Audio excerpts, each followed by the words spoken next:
অষ্টম শ্রেণীর সকল শিক্ষার্থীকে জানাই আন্তরিক অভিনন্দন। আশা করি তোমরা সবাই ভালো আছো। আজ আমি অনুশীলনী 2.2-এর 8 নম্বর অঙ্ক থেকে কয়েকটা অঙ্ক নিয়ে তোমাদের সঙ্গে আলোচনা করব। আশা করি তোমরা এই অঙ্কগুলো যদি একটু মনোযোগ দাও তাহলে নিশ্চয় এখান থেকে তোমরা এই অঙ্কগুলো সম্পর্কে একটা বিস্তারিত ধারণা বা বিস্তারিত আলোচনার পরে বিস্তারিত ধারণা তোমাদের জন্মিবে এবং অঙ্কটা কিভাবে করতে হবে তাহলে তোমাদের আর কোনো সমস্যার সম্মুখীন হতে হবে না। তাহলে আসো, 8 নাম্বারটা বলছে বার্ষিক শতকরা 10 টাকা মুনাফায়। বার্ষিক শতকরা 10 টাকা মুনাফায়। তাহলে শতকরা 10 টাকা মুনাফায় বলতে আমরা আর এর মান বুঝি, মুনাফার হার আর ইজ ইকুয়াল টু 10 টাকা। 5,000 টাকার এখানে আসল টাকা, আসল পি ইজ ইকুয়াল টু 5,000 টাকা 3 বছরের। তাহলে সময় এন ইজ ইকুয়াল টু কত? 3 বছর। সরল মুনাফা ও চক্রবৃদ্ধি মুনাফার পার্থক্য কত হবে? তাহলে 10 টাকা মুনাফায়, বার্ষিক শতকরা 10 টাকা মুনাফায় 5,000 টাকার 3 বছরের সরল মুনাফা, 3 বছরের কি সরল মুনাফা ও চক্রবৃদ্ধি মুনাফার পার্থক্যটা বের করতে হবে।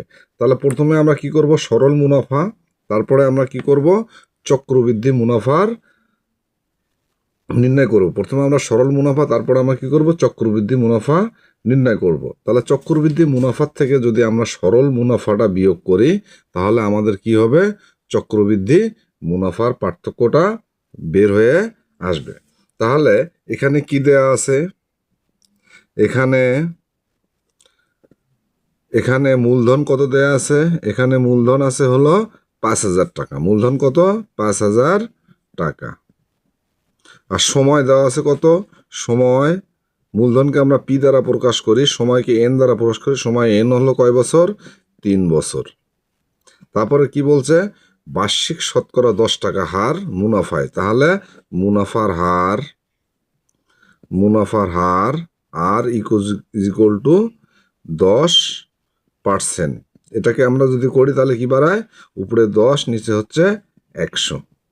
10 দিয়ে 100 কাটাকাটি করতে পারি। 10 10-এ কত? 100 সমান 1/10। এটা আমরা কি করতে পারি?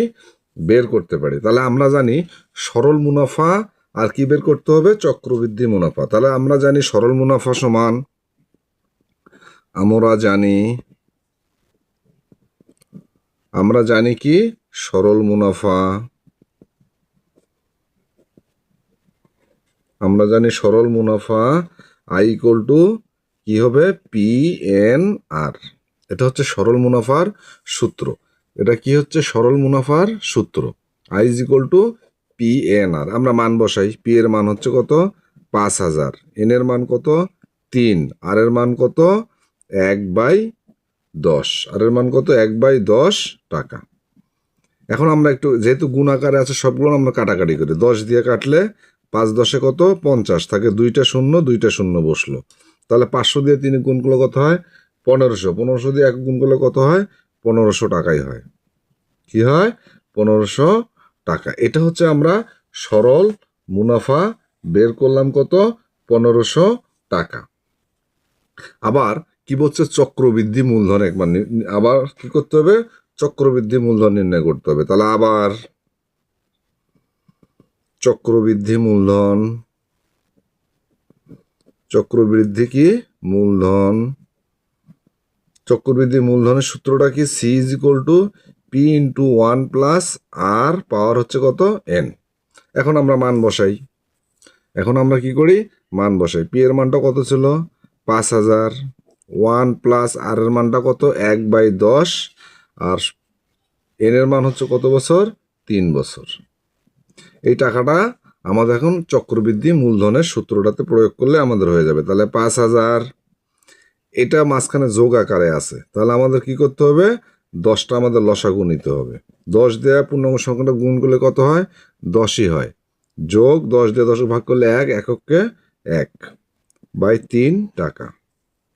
তাহলে 5,000, 10-এর সাথে 1 যোগ করলে কত হয়? 11। নিচে কত? 10। পাওয়ার কত? 3 টাকা। তাহলে 10/11 কয়বার আছে? 3 বার। তাহলে 5,000 গুণন 11/10 গুণন 11/10 গুণন 11/10 আমরা কয়বার লিখলাম? 3 বার লিখলাম। এখন আমরা কাটাকাটি করি। 10 দিয়ে 5000 কাটলে 5 10 কত 50 থাকে 2টা শূন্য, আবার 10 দিয়ে কাটলে 500 কত হয় 50 যায়, আবার 10 দিয়ে 50 কাটলে কত হয় 5 10 50। এখন আমরা কি করব গুণন করব। কিভাবে গুণন করব 11 11 যত হয় তার সাথে আবার আমরা এই 11 গুণন করব। তাহলে 11 11 গুণন করলে হয় 121, 121-এর সাথে আমরা কি করব আবার 11 গুণন করব। 121-এর সাথে 11 গুণন করলে আমাদের কত হচ্ছে 1331। তোমরা সবাই গুণন জানো, তাহলে আমি শুধু একটু আলোচনা করে যাচ্ছি। এর সঙ্গে আমরা 5 গুণন করব, কত হয় 6655 টাকা। গুণ করলে কত হয় 6655 টাকা। এটা কি করলাম আমরা চক্রবৃদ্ধি মূলধন বের করলাম। আমরা জানি চক্রবৃদ্ধি মুনাফা সমান চক্রবৃদ্ধি মূলধন মাইনাস আসল। তাহলে অথবা সুতরাং চক্রবৃদ্ধি মুনাফা, সুতরাং চক্রবৃদ্ধি কি মুনাফা সমান কি হবে চক্রবৃদ্ধি মূলধন মাইনাস আসল। পিতে হলো কত আসল। তাহলে চক্রবৃদ্ধি মূলধন আমরা কত পাইছি 6655 মাইনাস আসল হলো কত 5000 টাকা। এটা যোগ বিয়োগ করলে কত হয়, শূন্যর সাথে 5 বিয়োগ করলে 5ই হয়, আবার শূন্যর সাথে 5 বিয়োগ করলে 5 হয়, আবার শূন্যর সাথে 6 বিয়োগ করলে 6 হয়, 5 আছে 6-এর বাকি কত 1, 1600 কত 55 টাকা পাইলাম। এটা হচ্ছে কি পাইলাম চক্রবৃদ্ধি মুনাফা পাইলাম 1655 টাকা। এবার বলছে কি সরল মুনাফা ও চক্রবৃদ্ধি মুনাফা। তাহলে সরল মুনাফা আমরা কত পাইছিলাম 1500 টাকা ও চক্রবৃদ্ধি মুনাফা কত পাইলাম 1655 টাকা। তাহলে এই দুটোর মধ্যে পার্থক্য, সুতরাং সরল মুনাফা ও চক্রবৃদ্ধি মুনাফার পার্থক্য, চক্রবৃদ্ধি মুনাফার পার্থক্য, মুনাফার কি পার্থক্য। তাহলে চক্রবৃদ্ধি মুনাফা এবং সরল চক্রবৃদ্ধি মুনাফাটা বেশি, তাহলে 1655 মাইনাস সরল মুনাফা কত 1500 টাকা। বিয়োগ করলে কত হয় 155 টাকা। কত হয় 155 টাকা। তাহলে সরল মুনাফা এবং চক্রবৃদ্ধি মুনাফার পার্থক্য কত বের করলাম আমরা 155 টাকা। এটাই হচ্ছে কি উত্তর, এটাই হচ্ছে কি উত্তর। তাহলে 3 বছরের সরল মুনাফা ও চক্রবৃদ্ধি মুনাফার যেটা পার্থক্য এটা আমরা বের করে দেখাইলাম। তাহলে অঙ্কটাতে কি ছিল বার্ষিক শতকরা 10 টাকা মুনাফায় 5000 টাকার 3 বছরের সরল মুনাফা ও চক্রবৃদ্ধি মুনাফার পার্থক্য বের করতে হবে। তাহলে আমরা সরল মুনাফাটা বের করব, চক্রবৃদ্ধি মুনাফাটা বের করব। বের করার পরে তাদের পার্থক্যটা যদি আমরা দেখাই দিতে পারি তাহলে আমাদের কি হবে উত্তরটা চলে আসবে। 9 নম্বরটা দেখো, একই হার মুনাফায়, মুনাফার হার হচ্ছে একই হার মুনাফায় কোনো মূলধনের, প্রথম শব্দটাই ছিল একই হার মুনাফায়, তাহলে এক্ষেত্রে মুনাফার হারটা হবে কি একই কোনো মূলধনের 1 বছর অন্তর, কোনো মূলধনের এখানে মূলধন দেওয়া নাই, কোনো মূলধনের 1 বছর অন্তে চক্রবৃদ্ধি মূলধন 6500 টাকা। তাহলে একই হার মুনাফায় কোনো মূলধনের, কোনোখানে মূলধন দেয়া নাই, মুনাফার হারও দেওয়া নাই, 1 বছর অন্তে চক্রবৃদ্ধি মূলধন কত 6500 টাকা। 1 বছর অন্তে মানে 1 বছর পরে দেখা যায় সে এমন একটা মুনাফার হার ছিল যেখানে মূলধন 1 বছর অন্তে চক্রবৃদ্ধি মূলধন কত হয় 6500 টাকা, ও 2 বছর অন্তে চক্রবৃদ্ধি মূলধন কত 6760 টাকা হলে মূলধন কত। তাহলে একই হার মুনাফায় কোনো মূলধনের, এখানে মুনাফার হারও দেয়া নাই, কোনো মূলধনের মূলধনটাও দেয়া নাই, 1 বছর অন্তে চক্রবৃদ্ধি মূলধন কত 6500 টাকা ও 2 বছর অন্তে চক্রবৃদ্ধি মূলধন 6760 টাকা হলে মূলধন কত। তাহলে একই হার মুনাফায় কোনো মূলধনের 1 বছরের চক্রবৃদ্ধি মূলধন দেয়া আছে ও 2 বছরের চক্রবৃদ্ধি মূলধন দেয়া আছে, তাহলে মূলধন কত হবে। আমরা এখানে চক্রবৃদ্ধি মূলধনের সূত্র প্রয়োগ করতে হবে। কি করতে হবে চক্রবৃদ্ধি মূলধনের সূত্র প্রয়োগ করতে হবে। 1 বছর অন্তে যে মূলধনটা হয় এবং 2 বছর অন্তে যে মূলধনটা হয়, যে চক্রবৃদ্ধি মূলধনটা হয়, এই দুটাকে আমরা সমীকরণ আকারে লিখব। কি আকারে লিখব সমীকরণ আকারে লিখব। তারপর সমীকরণগুলো যদি আমরা সমাধান করি তাহলে আমাদের কি হবে মূলধনটা বের হয়ে আসবে।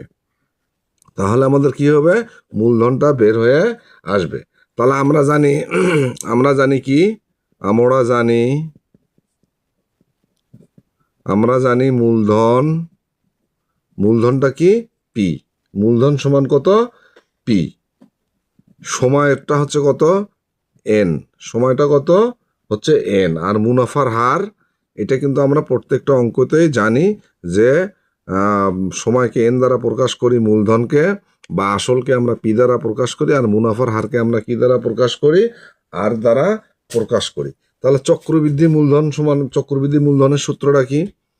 তাহলে সুতরাং চক্রবৃদ্ধি মূলধন, চক্র কি? বৃদ্ধি মূলধন, চক্রবৃদ্ধি মূলধন C equal to P into 1+r power হচ্ছে এন। এটি হচ্ছে চক্রবৃদ্ধি মূলধনের সূত্র। তাহলে এক বছরান্তের চক্রবৃদ্ধি মূলধন কত ছিল? এক বছরান্তের চক্রবৃদ্ধি মূলধন ছিল 6,500 টাকা। তাহলে সুতরাং এক বছরান্তে চক্রবৃদ্ধি মূলধন, এক বছরান্তে চক্রবৃদ্ধি মূলধন কি হবে? চক্রবৃদ্ধি মূলধন পি ইন্টু 1+r পাওয়ার হচ্ছে কত? 1। পাওয়ার হচ্ছে কত? 1। এই পাওয়ার হচ্ছে আমাদের 1। এই 1 লিখলেও চলবে, না লিখলেও চলবে। পি ইন্টু 1+r আমরা লিখতে কি পারি। তাহলে প্রশ্ন মতে যেহেতু এক বছরের মূলধনের একটা সূত্র আমাদের কাছে আছে, তাহলে এক বছরের মূলধন কত হয়? 6,500 টাকা। প্রশ্ন মতে P into 1+r equal to কত? 6,500। এটা একটা আমরা সমীকরণ ধরে নেই, 1 নম্বর সমীকরণ। আবার 2 বছরান্তে, আবার কি 2 বছরান্তে চক্রবৃদ্ধি মূলধন, চক্রবৃদ্ধি মূলধন কত হবে? চক্রবৃদ্ধি মূলধন পি ইন্টু 1+r পাওয়ার হচ্ছে এন। তাহলে শুধু এখানে 2টা এখানে আসবে, তাহলে পি ইন্টু 1+r পাওয়ার হবে কত? 2। পাওয়ার হবে কত? 2। তাহলে আবারও প্রশ্ন মতে, আবারও কি প্রশ্ন মতে, আবার অথবা আবার বাদ দিয়ে আমরা শুধু প্রশ্ন মতে লিখি। প্রশ্ন মতে পি ইন্টু 1+r পাওয়ার হচ্ছে 2 সমান কত? চক্রবৃদ্ধি মূলধন দ্বিতীয় বছরান্তে কত ছিল? 6,760 টাকা। এটাকে আমরা 2 নম্বর সমীকরণ ধরে নিই। তাহলে 1 নম্বর ও 2 নম্বর সমীকরণকে আমরা কি করি? 1 নম্বর সমীকরণ ছিল পি ইন্টু 1+r বাই 6,500, 2 নম্বর সমীকরণ ছিল পি ইন্টু 1+r² সমান 6,760। সমীকরণগুলোকে এমনভাবে নিজে নিজে ব্রেন খাটাতে হবে। এখানে যোগ করা যাবে না, বিয়োগ করা যাবে না, গুণন না ভাগ। তাহলে 1 নম্বর সমীকরণ দ্বারা 2 নম্বর সমীকরণ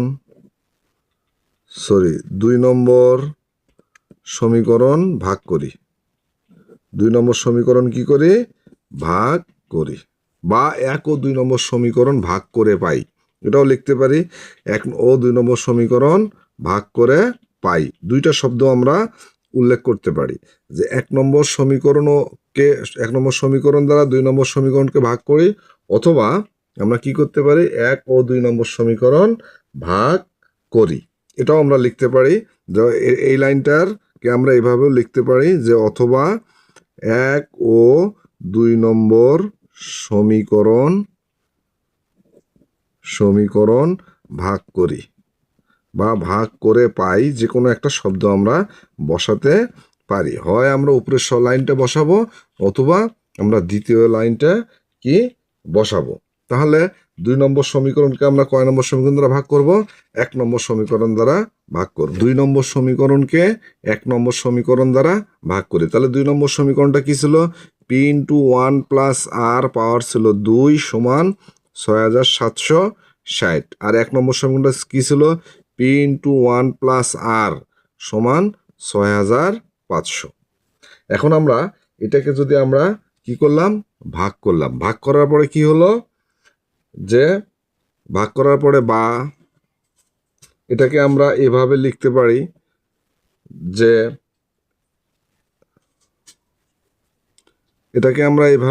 পারি যে এটা ছিল 1 নম্বর সমীকরণ, 2 নম্বর সমীকরণ, 1 নম্বর সমীকরণ, বা P into 1 plus R power হচ্ছে 2 divided by 1 P into 1 plus R সমান 6760 ডিভাইডেড বাই কি 6500। তাহলে ভাগ করলে পিপি কাইটা যায়, এখানে 1 প্লাস আর হচ্ছে 2টা, এখানে 1 প্লাস আর হচ্ছে কত, একটা থাকে, কি একটা থাকে 1 প্লাস আর সমান কত থাকে 6760 ডিভাইডেড বাই 6500। এটার একটা শূন্য, এটার একটা শূন্য কেটে দিই, তাহলে উপরে থাকে 676, নিচে থাকে কত 650, নিচে থাকে কত 650। এটাকে আমরা 3 নম্বর সমীকরণ ধরে নেই। কয় নম্বর সমীকরণ ধরে নিলাম? 3 নম্বর সমীকরণ ধরে নেই। তাহলে আমরা কি করি, 1 প্লাস আর এর মান 1 নম্বর কি সমীকরণে বসাই, 1 নম্বর সমীকরণে বসাই। তাহলে এটার মানটা আমরা কি করব, 1 নম্বর সমীকরণে বসাবো। তাহলে 1 নম্বর সমীকরণটা কি ছিল, 1 নম্বর সমীকরণটা কি ছিল, পি ইন্টু 1 প্লাস আর সমান ছিল কত 6500, কত ছিল 6500, বা থাকলো 1 প্লাস আর এর মান কত 676 বাই 650, 1 প্লাস আরটা গুণ আকারে ছিল, তাহলে 676 বাই 650 সমান কত হলো 6500। এখন আমরা কি করব, এখন আমরা পি এর মান বের করব। তাহলে পি ইন্টু 6500 এখানে গুণ আকারে আছে, তাহলে অপর প্রান্তে গিয়ে হবে কি ভাগ আকারে যাবে, কি আকারে যাবে, ভাগ আকারে যাবে। তাহলে 6500 ভাগ আকারে হলে এই 650টা উপরে যাবে, আর 676টা কোথায় আসবে, নিচে আসবে। কোথায় আসবে, নিচে আসবে। এখন আমরা কি করি, একটু কাটাকাটি করি। কিভাবে কাটাকাটি করি, এটা শেষে আছে হলো 6, আমরা 4 দিয়ে কাটাকাটি করতে পারি। 4 অক্ষে 4, 2 27, 4 6 কত 24, 3 36, 4 নং কত 36। এখন 4 দিয়ে আমরা এটাকে কাটতে পারি। 4 দিয়ে কাটে নেই, এটা একটু ছোট করে নেই। 4 দিয়ে কাটলে কত হয়, 4 অক্ষে 4 থাকে 2 25, 4 6 24, 24 1 10, 4 দুগুণ 8, 4 দুগুণ 8, বিয়োগ করলে 2 0, 4 5 20, কত হয় 1650। এবার দেখো 169কে আমরা আবার কাটাকাটি করতে পারি। কি দিয়ে কাটাকাটি করতে পারি, 13 13 কত 169। এই 13 দিয়ে আমরা আবার এইটাকে আবার ভাগ করি। 5 13 কত 65, থাকলো একটা কত 0। এবার আমরা এই 13 দিয়ে এইটাকে একটু কাটে ফেলি। 13 দিয়ে 16-র মধ্যে কয়বার যায়, একবার যায়। কয়বার যায়, একবার যায়। বিয়োগ করলে 3 2 32, 13 দিয়ে ভাগ করলে আবার 13 দুগুণ কত 26, 32 থেকে 26 বিয়োগ করলে 6 5 65, 13 দিয়ে 65 ভাগ করলে কত হয় 5 13 65। এবার আমরা শেষে কি পাইলাম, 125 আর কি পাইলাম 50। 125 আর 50 আমরা গুণন করব। 125 আর কি করব 50 গুণন করব। গুণন করলে কত হয়, তোমরা সাইটে এইভাবে গুণন করে নিবে যে 125 নিচে হলে লেখো 50, গুণন করলে কত হয়, অথবা সংক্ষিপ্ত আকারে একটা গুণন দেখে, এটা শেষে শূন্য নেই, এটা শেষে শূন্য আছে, তাহলে একটা শূন্য বসাই দিলাম। 5 5 25, 5 হাতে হলো 2, 5 দুগুণ 10 2 12 2 হাতে হলো 1, 5 অক্ষে 5 আর 1 6, কত হলো 6250। তাহলে সুতরাং পি ইজ ইকুয়াল টু 6250, এটা এই টাকাটা বের হয়ে আসলো। তাহলে এটাই কি হলো, মূলধন। আমরা পিকে কি হিসেবে ধরছিলাম, যে মূলধন। তাহলে অতএব উত্তর মূলধন সমান কত, মূলধন সমান 6250 টাকা। এটাই হচ্ছে কি উত্তর, এটাই হচ্ছে কি উত্তর। 10 নম্বরটা দেখো, বার্ষিক শতকরা 8.5 টাকা, বার্ষিক শতকরা কত 8.5 টাকা, অর্থাৎ এখানে মুনাফার হার কত 8.50 টাকা। চক্রবৃদ্ধি মুনাফায়, চক্রবৃদ্ধি কি মুনাফায় 10,000 টাকার। তাহলে এখানে সূত্রটা অবশ্যই আসতেছে কিসের সূত্র, চক্রবৃদ্ধি মুনাফায়। চক্রবৃদ্ধি মুনাফায় 10,000 টাকার, 10,000 টাকা হচ্ছে আসল টাকা এখানে, অথবা মূলধন কত তার 10,000 টাকা। 2 বছরের, তাহলে সময় কত হচ্ছে 2 বছর, 2 বছরের চক্রবৃদ্ধি মূলধন। তারপরে কি বলছে 2 বছরের চক্রবৃদ্ধি মূলধন ও চক্রবৃদ্ধি মুনাফা নির্ণয় করো। 2 বছরের চক্রবৃদ্ধি মূলধন ও চক্রবৃদ্ধি মুনাফা নির্ণয় করতে বলছে। তাহলে আমরা কি করি, চক্রবৃদ্ধির ক্ষেত্রে চক্রবৃদ্ধি মূলধনটা আমরা নির্ণয় করব। চক্রবৃদ্ধির ক্ষেত্রে চক্রবৃদ্ধি মূলধন অথবা স্ববৃদ্ধি মূল অথবা কি স্ববৃদ্ধি মূল নির্ণয় করব। তা স্ববৃদ্ধি মূল থেকে যদি আমরা মূলধনটা বাদ দেই তাহলে আমাদের কি থাকবে, চক্রবৃদ্ধি মুনাফা বের হয়ে আসবে। প্রথমে যদি আমরা চক্রবৃদ্ধি মূলধনটা বের করতে পারি, এই চক্রবৃদ্ধি মূলধন থেকে তারপরে কি করব, আমরা আসলটা বিয়োগ করব। তারপরে আমরা কি করব, আসলটা বিয়োগ করব অথবা মূলধনটা বিয়োগ করব। বিয়োগ করলে আমাদের চক্রবৃদ্ধি মুনাফা বের হয়ে আসবে। তাহলে প্রথমে অঙ্কটার মধ্যে কি কি দেওয়া আছে এই জিনিসটা আমরা আগে ফাইন্ড আউট করি। তাহলে দেওয়া আছে কি, যে এখানে মূলধন কত, এখানে মূলধন কত, পিকে আমরা যদি প্রকাশ করি 10,000 টাকা তার মূলধন ছিল। কত ছিল, 10,000 টাকা। তারপরে সময় কি ছিল, সময় ছিল তার কয় বছর, 2 বছর। তারপর কি বলছে, যে মুনাফার হার, তারপর কি আছে, মুনাফার হারকে আমরা কি দ্বারা জানি, আর ইজ ইকুয়াল টু কত, 8.50, শতকরা মানে পার্সেন্টেজ। এটাকে আমরা যদি একটু ভাগ করি তাহলে কত হয়, উপরে যায় 8.50, নিচে আমরা 100 দিয়ে ভাগ করলাম। কি দিয়ে ভাগ করলাম, 100 দিয়ে ভাগ করলাম। এখন 100 দিয়ে ভাগ করার পরে আমরা এটাকে আর একটা লাইন করি, তাহলে দশমিকটা তুলে দেই। তাহলে 850, দশমিকের জন্য 100 থাকলে দশমিকের জন্য নিচে একটা 1, দশমিক পরে দুটা সংখ্যা, 2টা 0। এখন আমরা একটু কাটাকাটি করি, 5 দিয়ে কাটলে 5 অক্ষে 5, 3 35, 5 7 35, 0 170, 5 দিয়ে কাটলে কত, 5 কুড়ি 100। আবার আমরা 5 দিয়ে কাটতে পারি, 5 দিয়ে কাটলে কত হয়, 5 দিয়ে 3 5 15, 2 20, 4 5 20।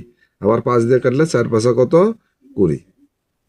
এখন আমরা 2 দিয়ে কাটতে পারি, 2 দুগুণ 4, 2 দিয়ে কাটলে 17 দুগুণ কত, 34। আচ্ছা, আর কাটাকাটি যাচ্ছে না, উপরে থাকে 17, নিচে থাকে কত, 200। উপরে থাকে কত, 17, নিচে থাকে কত, 200। মুনাফার হার আমরা কি বাই করলাম, উপরে থাকে 17, নিচে থাকে কত, 200। এটা আমরা বের করলাম। তাহলে আমরা এখন কি করব, প্রথমে চক্রবৃদ্ধি মুনাফা বের করব। তাহলে আমরা জানি চক্রবৃদ্ধি মুনাফার ক্ষেত্রে আমরা জানি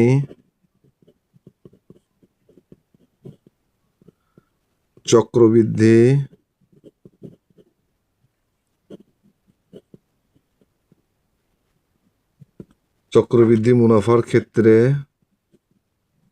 স্ববৃদ্ধি মূল অথবা চক্রবৃদ্ধি মূলধন, স্ববৃদ্ধি মূল অথবা কি চক্রবৃদ্ধি মূলধন। এখানে আমরা স্ববৃদ্ধি মূলও লিখতে পারি অথবা চক্রবৃদ্ধি মূলধনও লিখতে পারি। স্ববৃদ্ধি মূল অথবা কি লিখতে পারি, চক্রবৃদ্ধি মূলধন। স্ববৃদ্ধি মূল C is equal to P into 1 plus R, power হচ্ছে কত, এন। এটা আমরা বসাবো। এখন মান বসাই। তাহলে মূলধন আমরা কত ধরছিলাম, তার কত ছিল মূলধন, 10,000। পির মানটা হচ্ছে কত, 10,000। 1 প্লাস আর এর মানটা কত ছিল, 17/200। আর সময়টা কত ছিল, 2 বছর, পাওয়ার হচ্ছে 2। এখন আমরা লিখি 10,000, এটা যোগ আকারে আছে, এটা কি করতে হবে, লসাগু করতে হবে। 200 দিয়ে 1 গুণ করলে কত হয়, 200, যোগ 200 দিয়ে 200 ভাগ করলে 1, 17 কে 17, পাওয়ার হচ্ছে কত, 2। পাওয়ার কত হচ্ছে, 2। তাহলে আমরা কি পাইলাম, 10,000, 200 দিয়ে 17 গুণ করলে কত হয়, 217 ডিভাইডেড বাই 200, পাওয়ার কত, 2। পাওয়ার কত, 2। আবার আমরা একটা লাইন বানাই, তাহলে 10,000 গুণন 217/200 কয়বার, 2 বার, গুণন 217/200। এখন আমরা কাটাকাটি করি। দেখো 200 দিয়া 10,000কে ভাগ করি। 200 দিয়ে যদি আমরা 10,000কে ভাগ করি তাহলে কত হয়, 10,000কে আমরা যদি 200 দিয়ে ভাগ করি তাহলে আমরা কত পাই, 50 বার যায়। কয়বার যায়, 50 বার যায়। 50 দিয়ে আমরা কি করি, 200কে ভাগ করি, 4 50 কত, 200। এখন দেখো উপরে থাকে 217 গুণন 217, 217 গুণন 217 হয় কত, 47,089। নিচে কত হয়, থাকে কত, 4। এখন এই 4 দিয়া এই 47,089কে যদি আমরা 4 দিয়া ভাগ করি তাহলে আমরা কত পাইতেছি? 11,772.25। এটাকে যদি আমরা ভাগ করি তাহলে পাই 11,772.25 টাকা। এটা কি পেলাম আমরা? চক্রবৃদ্ধি মূলধন পেলাম। এটা আমরা কি পেলাম? চক্রবৃদ্ধি মূলধন পেলাম। এখন আমরা কি বলছে যে চক্রবৃদ্ধি মূলধন বের করার পরে কি বলছে? চক্রবৃদ্ধি মুনাফা নির্ণয় করতে হবে। কি নির্ণয় করতে হবে? চক্রবৃদ্ধি মুনাফা। তাহলে আবার চক্রবৃদ্ধি মুনাফা সমান কত? চক্রবৃদ্ধি মুনাফা সমান চক্রবৃদ্ধি মূলধন মাইনাস মূলধন। চক্রবৃদ্ধি মূলধন মাইনাস কি? মূলধন। যদি আমরা এই শব্দটাকে আমরা এইভাবেও বসাই, চক্রবৃদ্ধি সবৃদ্ধি মূল মাইনাস মূলধন, তাহলেও আমাদের হবে চক্রবৃদ্ধি মুনাফা সমান চক্রবৃদ্ধি মূলধন মাইনাস মূলধন। তাহলে চক্রবৃদ্ধি মূলধনটা আমরা কত পাইছি? 11,772.25। মূলধন কত ছিল? 10,000। মূলধন কত ছিল? 10,000 টাকা। এখন আমরা এটা কি করব? বিয়োগ করব। বিয়োগ করলে এখানে 5টা সংখ্যা, এখানেও 5টা সংখ্যা, তারপরে আছে 0.25, শেষে আমরা 25 লিখলাম। এখন শূন্য দিয়া 2 বিয়োগ করলে 2 হয়, 0 দিয়ে 7 বিয়োগ করলে 7ই থাকে, 0 দিয়ে আবার 7 বিয়োগ করলে 7 থাকে, 0 দিয়ে 1 বিয়োগ করলে কত থাকে? 1 থাকে। একে একে মিলে গেল। তাহলে কত পাইলাম আমরা? 1,772.25 টাকা। এটাই হচ্ছে কি চক্রবৃদ্ধি মুনাফা। এটা হচ্ছে কি উত্তর। যদি আমরা উত্তরটাকে সাজায় লিখি তাহলে আমরা কি লিখতে পারবো? যে চক্রবৃদ্ধি মূলধন, উত্তরটা যদি আমরা সাজায় লিখি তাহলে কি হবে? যে চক্রবৃদ্ধি মূলধন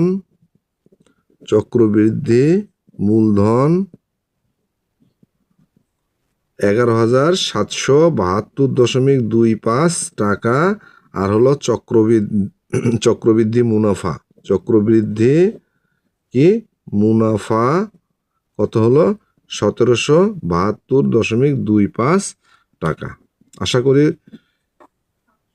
যে কটা অঙ্ক তোমাদের করাইলাম তোমরা খুব ভালোভাবেই বুঝতে পারছো। আর এই অঙ্কগুলো খুব যে উল্লেখযোগ্য কঠিন তা না, শুধু সূত্র আকারে যদি তোমরা বসাতে পারো, সূত্রগুলোকে যদি তোমরা ভালোভাবে সূত্রগুলো যদি তোমাদের জানা থাকে, সূত্র অনুযায়ী যদি মান বসাও তাহলে ইনশাল্লাহ তোমাদের অঙ্কগুলো করতে অনেক সহজ হবে। কোনো শহরের বর্তমান জনসংখ্যা 64 লক্ষ। তাহলে এটা হচ্ছে কি শহরের বর্তমান জনসংখ্যা। তাহলে বর্তমান জনসংখ্যাতে আমরা কি দ্বারা প্রকাশ করতে পারি? পি ইজ ইকুয়াল টু কত? 64 লক্ষ। শহরটির জনসংখ্যা বৃদ্ধির হার, জনসংখ্যা বৃদ্ধির হার। তাহলে বৃদ্ধির হারকে কি দ্বারা প্রকাশ করবো? 8 দ্বারা। প্রতি হাজারে কয়জন? 25 জন। এখানে হাজারে কত? 25 জন। 1000 ভাগ 25। 2 বছর পর ওই শহরের জনসংখ্যা কত হবে? তাহলে 2 বছর মানে সময় দেয়া আছে 2 বছর। সময়টা কত? 2 বছর। শহরটির বর্তমান জনসংখ্যা কত? 64 লক্ষ। তাহলে জনসংখ্যা বৃদ্ধির হার। তাহলে এরপর আমরা কি লিখব? জনসংখ্যা যা যা দেয়া আছে এগুলো আমরা আগে লিখে ফেললাম। জনসংখ্যা বৃদ্ধির হার, জনসংখ্যা বৃদ্ধির এই জনসংখ্যাকে আমরা পি দ্বারা প্রকাশ করতে পারি। জনসংখ্যা বৃদ্ধির হার আর ইজ ইকুয়াল টু হাজারে কত? 25 জন। হাজারে কত? 25 জন। এখন কি বলছে? সময়টা ছিল তাদের কয় বছর? সময় এন ইজ ইকুয়াল টু 2 বছর। সময় এন ইজ ইকুয়াল টু কয় বছর? 2 বছর। তাহলে এই অঙ্কটার মধ্যে আমরা কি জানতে পারলাম? যে শহরটির বর্তমান জনসংখ্যা পি ইজ ইকুয়াল টু 64 লক্ষ, জনসংখ্যা বৃদ্ধির হার হাজারে 25 জন, সময় এন ইজ ইকুয়াল টু কয় বছর? 2 বছর। তাহলে জনসংখ্যা বৃদ্ধির ক্ষেত্রে আমরা কি করব? চক্রবৃদ্ধি মুনাফা সূত্র প্রযোজ্য হবে। তাহলে এখন কি হবে? জনসংখ্যা বৃদ্ধির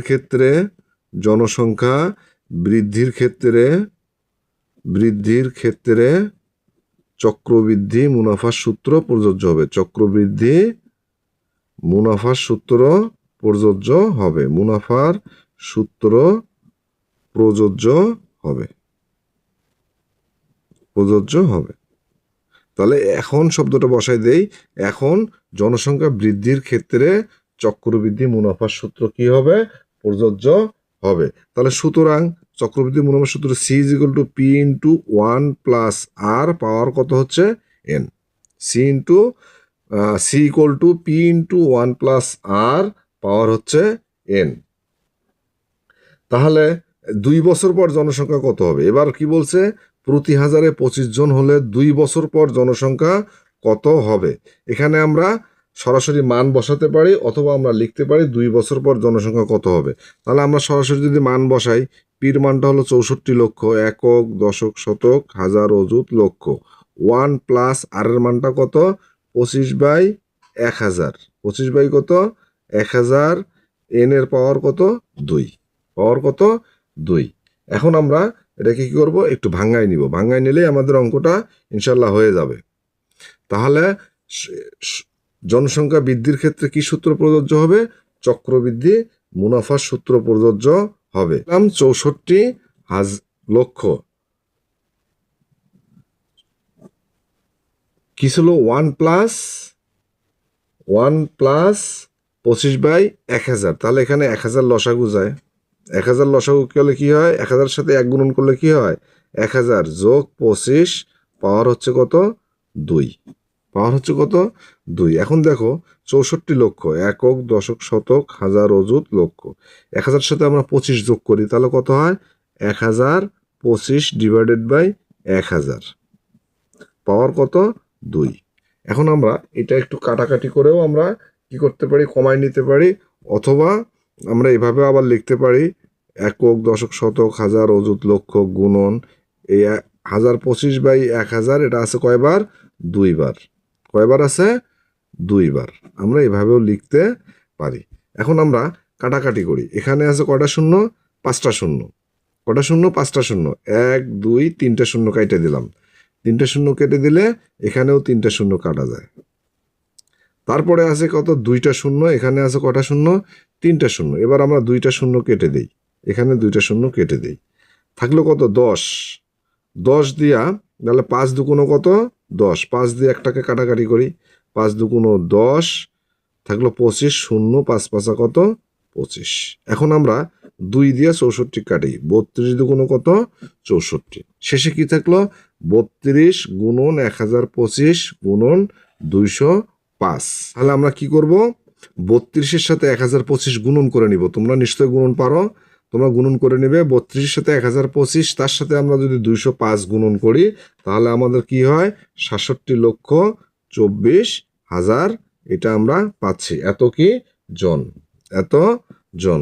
তাহলে 2 বছর পর শহরটির জনসংখ্যা কত হবে? উত্তর, 2 বছর পর শহরটির জনসংখ্যা হবে, 2 বছর পর শহরটির জনসংখ্যা হবে, শহরটির জনসংখ্যা হবে কত হবে? যে 67,24,000 এতজন হবে। আশা করি আজকে যে কটা অঙ্ক করালাম 8 থেকে 11 পর্যন্ত, তোমরা প্রত্যেকটা অঙ্কই খুব বিশ্লেষণ করেই করাইছি। তোমরা একটু ভিডিওগুলো একটু বারবার দেখবে। দেখলে তোমাদের যেখানে বুঝতে সমস্যা হয়, তাহলে ভিডিওগুলো বারবার দেখে নিবে। আশা করি এই অঙ্ক কয়টার মধ্যে তোমাদের আর কোনো সমস্যা থাকার কথা না। যদি আমার ভিডিওটি তোমাদের ভালো লাগে, তাহলে অবশ্যই আমার চ্যানেলটি সাবস্ক্রাইব করে দিবে পরবর্তী ভিডিও পাওয়ার জন্য। আজ এ পর্যন্তই। আসসালামু আলাইকুম। সবাই ভালো থেকো, সুস্থ থেকো।